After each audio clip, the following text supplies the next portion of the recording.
Ombeni.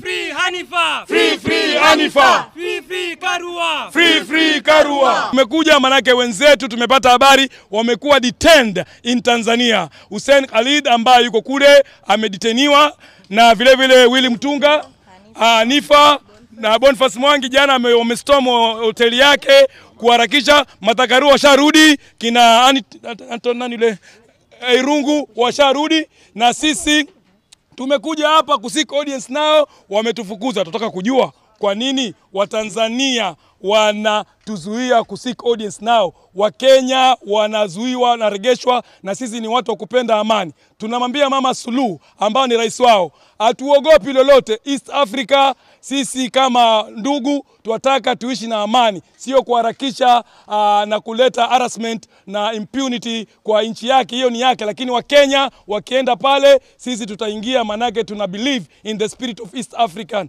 community.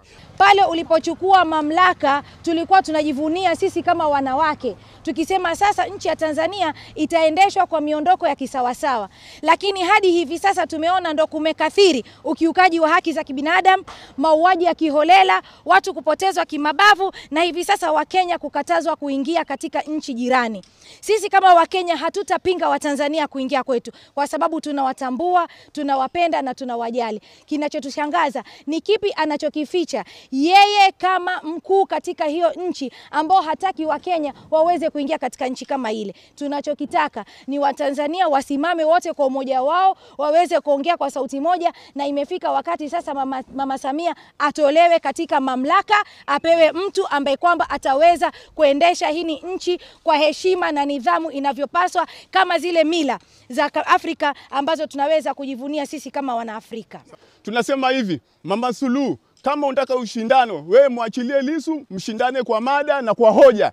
Kumweka ndani ni kumuumiza. Sisi Wakenya wameenda pale, wakina Willy Mtunga, wakina Boniface Mwangi, wakina Hussein Khalid na Martha Karua, walienda kuwapatia ile ushirikiano kama ndugu zetu wa East Africa, na tumekuwa na ushirikiano huo mzuri sana. Sisi Wakenya tumepitia reforms mingi na hatujaumia mahali popote. It's high time pia hizo reforms nyinyi pia mzifanye huko Tanzania, ili watu waamini ile electoral process, na waamini kwamba wanaweza kwenda kwa kura na anayeshinda